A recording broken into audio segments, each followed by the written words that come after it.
อันแต่ก่อนแถวนี้คือสิเป็นยอดเดือมๆเบิ่มันคือเสาเป็นอะไรวะฮะเราเห็นทำนี่แหละปลาเสื่อมหลายก็เลยเอิ้นว่าทำปลาเสื่อมหันได้น้ำหันได้ไหลอยู่ได้นอปลาเนาะเล็กจากเม็ดนึง4 เม็ดป้าอันนี้ปลาข้าวขาเบิ้งข้าวกับปลาเบิ้งเบิ่งแม่ทุกคนน้ำใสไปเต่าอ่อนซอนซองเห็นโตปลาได้นี่บ่แม่นธรรมดาเด้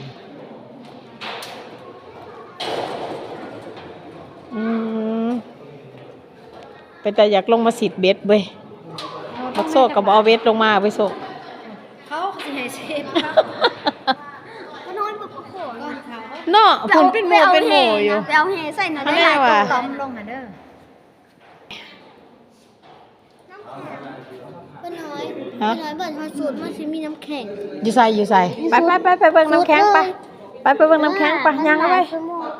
เลิกเข้ามาเลิกทำเลิกเลยประวัติโบราณว่าซั่นซะแต่ก่อนจะมีฤาษีฤาษาคือเพิ่นบ่าเนาะมันเป็นน้ำแข็งนี่มันเย็นบ่น้ำมันจะเป็นน้ำแข็งลูกมันเป็นภูหินปูนเวลาน้ำย้อนลงมามันค่อยแข็งตัวโอ้เส้นมันกามมีคนเขาเทิงอยู่บ่ล่ะนี่บอนเฮาสิไป800เมตรนี่คนฮอดอยู่บ่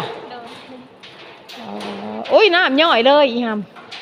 อันนี้เราจะเรียกว่าวังปราสาทหินย้อยบ้างยังเกาะวังปราสาทหินย้อยปราสาทหินย้อย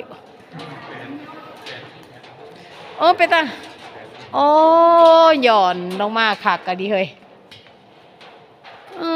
แบบธรรมชาติแต่งแปลงอะเนาะโอ้ข้าวกระดึ๊บใช่เขาเนี้ยเกือบมากิโลนึงโอ้สวยงามเลยมันบัดแสงตัวนี้มันคือเป็นอย่างสีนางดื้อว่ะใส่ดอกไฟโอ้นี่เอิ้นว่าวังพญานาคอันนี้จะเป็นพุ่มพาของพญานาคด้านนี้หัวด้านนี้หางใส่เบิ่งในหางเบิ่งในหัว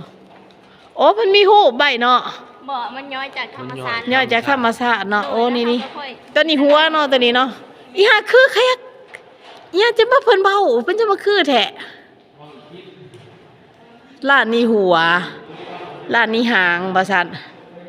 โอ้สะโพกคือแห้งสะโพกเป็นบ่าเนาะตอนนี้กำลังย่างเขาทำปลาเสื่อมเลยตอนนี้ธรรมศาสตร์ตกแต่งโอ้พี่ดึกเลยพี่น้องเลยผู้ใดผู้ท่านได้ไปเห็นน่ะมาเลยนี่สิพาเขาไปเบิ่งน้ำกันนี่